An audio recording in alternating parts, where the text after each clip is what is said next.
Halo, kami mau menawarkan asuransi. Apa? Asuransi? Halo guys, kembali lagi nih sama gue Randy. Nah, kemarin kan gue sempat bikin tuh konten tentang asuransi apa saja sih yang cukup dimiliki setiap orang dengan mengacu Golden Triangle atau segitiga emas, which is itu kesehatan, financial planning, dan legacy. Nah, karena video itu banyak dari teman gue yang bertanya, ya, terutama dari kesehatan. Dia bertanya gini, Ren, apa saja sih tips atau yang perlu diperhatikan dalam memilih asuransi kesehatan? Nah, melalui video ini gue akan jawab. Sebenarnya gini guys, ada begitu banyak hal yang perlu diperhatikan dalam memilih asuransi kesehatan. Sama halnya kalau teman-teman memilih pasangan hidup. Banyak hal ya. Tetapi melalui video ini gue pengen berusaha menyingkat menjadi 5 hal terpenting dalam memilih asuransi kesehatan. Ya.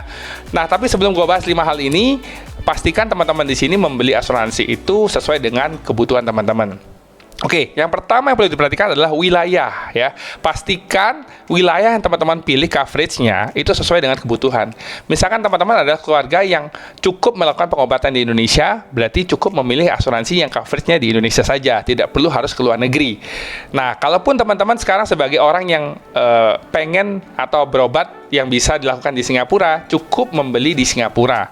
Tidak perlu harus membeli sampai seluruh dunia. Kenapa? Itu bisa menjadi pemborosan premi ya. Nah, pastikan juga dalam memilih wilayah, misalkan teman-teman memilih wilayah di Indonesia, pastikan dia juga bisa mengcover wilayah di luar Indonesia jika dibutuhkan hal urgent harus berobat di luar Indonesia. Oke, itu yang pertama wilayah. Yang kedua itu adalah inner limit atau on bill. Jadi pastikan teman-teman memilih apakah asuransi teman-teman itu coverage-nya ada plafonnya, ada limit-limitnya, atau sesuai dengan tagihan. Pastinya kalau yang inner limit atau yang ada plafon-plafonnya, ada limit-limitnya, itu pasti preminya lebih murah. Tetapi sedangkan on bill pasti preminya lebih mahal. Tetapi saya sarankan bahwa teman-teman sudah memilih yang on bill. Kenapa?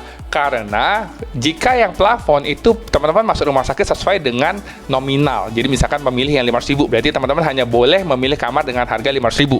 Sedangkan yang on bill itu biasanya sudah memberikan fasilitas dengan satu kamar tidur termurah. Tidak peduli harganya berapa. Kan jauh lebih enak ya. Artinya seperti orang bilang anti inflasi. Wah, ada. Itu yang kedua ya.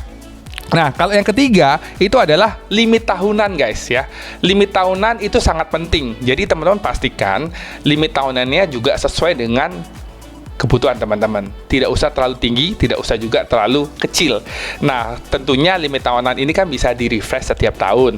Pastikan juga mereka memiliki fasilitas bagaimana jika limit tahunan ini habis dipakai. Pastikan mereka ada limit tambahan atau limit booster ya, yang bisa memberikan tambahan limit jika limit tahunan ini habis. Ya kan, kita nggak pernah tahu, siapa tahu dibutuhkan. Oke, itu tadi yang ketiga adalah limit. Ya, yang keempat itu adalah lama rawat inap dan minimum rawat inap. Ini penting teman-teman. Kenapa? Ada asuransi kesehatan yang hanya mengcover 150 hari atau 180 hari dalam waktu 1 tahun. Ya, itu kan benar-benar terbatas banget. Nah, ada juga yang bisa mengcover sampai 365 hari, which is 1 tahun rawat inap itu bisa di-cover ya.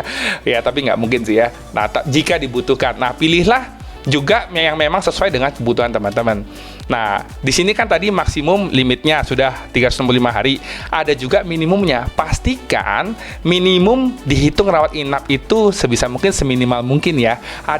Saya tahu ada asuransi kesehatan yang rawat inap 6 jam saja sudah dihitung 1 hari rawat inap. Itu kan lumayan ya, walaupun kita hanya rawat inap 6 jam itu sudah dihitung 1 hari rawat inap. Nah, jadi pastikan teman-teman pilih juga sesuai dengan kebutuhan. Nah, yang kelima apa? Kelima itu adalah perawatan-perawatan ekstra di dalam coverage dari asuransi kesehatan itu. Ya, ada banyak macam. Mungkin tentang istilahnya perawatan cancer, juga ada untuk, maksudnya perawatan cancer setelah sembuh itu ada perawatan lagi sekian tahun. Jadi semua scan, MRI segala macam itu bisa di cover. Terus juga mungkin ada terapi yang di cover atau bahkan mungkin perawatan-perawatan lain lah. Nah, jadi itu 5 hal yang menurut gua paling penting dalam memilih asuransi kesehatan. Kalau menurut teman-teman, apa hal-hal yang penting dalam memilih asuransi kesehatan? Thank you udah ngeliat videonya. Sampai ketemu di video berikutnya. Bye!